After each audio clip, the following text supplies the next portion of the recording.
Welcome back. Close to 14,000 internally displaced persons in Bauchi State have been enumerated as beneficiaries of a World Bank-assisted intervention to facilitate their resettlement. The IDPs who are willing to go back to their communities will receive 200,000 naira as support from the targeted grant transfer. The funds, which will be dispersed in batches, with the first batch capturing 5,000 beneficiaries. At the flag-off of the disbursement, the head of targeted grant transfer, Alhaji Kabiru Kobi, says the fund is meant to ease the relocation and stabilization plan of the IDPs. Bauchi State, northeast Nigeria, has been providing shelter to internally displaced persons in their thousands since the start of Boko Haram insurgency. These IDPs are hosted by communities and not in camps. As peace gradually returns to their communities, some of them may be willing to go back. The World Bank is supporting them with funds to do so through the Targeted Grant Transfer Intervention Project. These set of IDPs are receiving a debit card that contains 30,000 naira basic allowance as first payment, with subsequent disbursement dependent on their decision to relocate or stay back. This project is in 4 tranches and 8 tranches in 2 years. The first tranche is the basic allowance, then is followed by relocation allowance, then is followed by resettlement allowance, then relocation allowance, then finally the stabilization allowance. The World Bank is urging the state government to complement its effort. This support has been agreed between the state government and the World Bank. The World Bank is to provide 90%, while state government will provide 10%.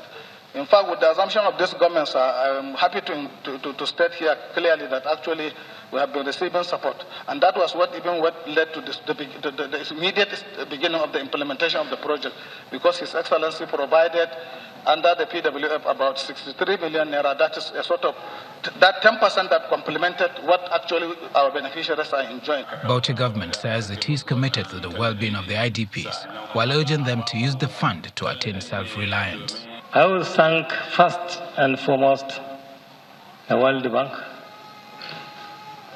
for taking interest to help us assist these IDPs. Whether they do it or not, we have a responsibility as a government, and we have a responsibility as part of our culture. For some of the beneficiaries, relocation may take a while. We need to stay at Bauchi for some time, but when the security improves, our security in our areas improves, maybe we will likely, most of us want to stay at Bauchi, but we can't say not all of us will not go back home. At least some will need to go back home, no, but not all.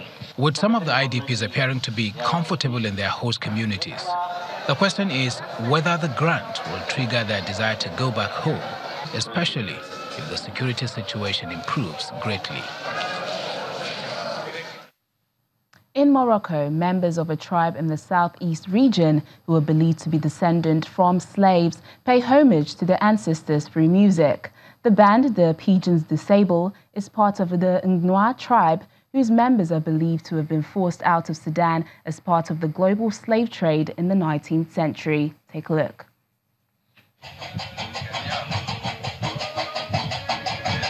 In the hot, vast desert of the Sahara, a Moroccan band play African musical rhythms to pay homage to their forefathers' legacy. The musicians use the krakerbs, a metallic two-piece instrument joined together by a thread in place of the metallic restraints that had once bound their ancestors' hands.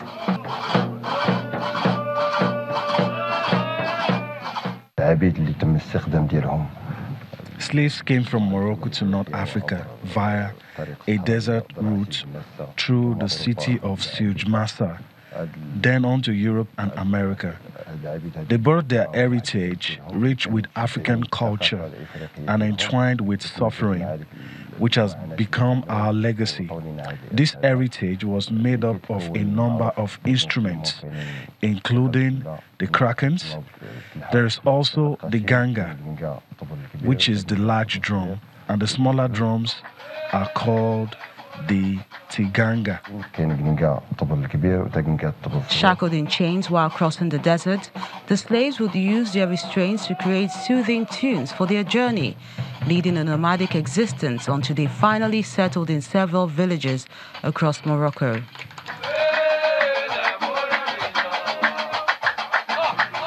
Years later, Ngwa villagers carry on the musical tradition in their daily lives, and each instrument used today symbolizes this history.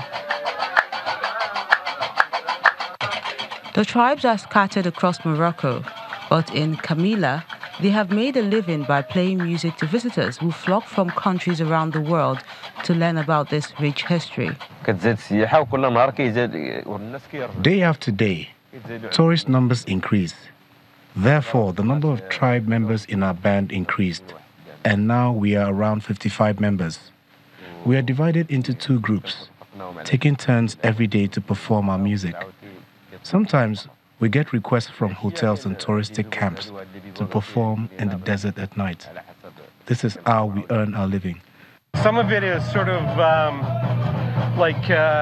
transcendental. You get the beat and you keep going with it and going with it, and you can actually transcend the air. You know, it's like a chant, so it keeps on going, and very entertaining. The tribes around the country hold musical festivals at different times of the year. The festival is held for 3 days, and most of the people from around Morocco join in the festivities.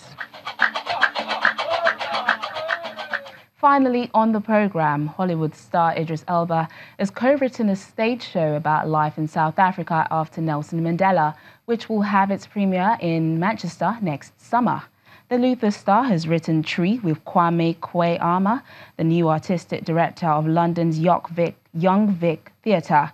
Elba played the late South African president in the 2013 film Mandela, A Long Walk to Freedom. Tree will combine drama with music, dance and film, and will be part of the 2019 Manchester International Festival. However, Mr. Elba won't appear in the show, which is also inspired by the 2014 album Me Mandela, which saw the actor bring together British and South African musicians. And that's it on the program today. Thanks for watching. I'm Teniola Shoboale.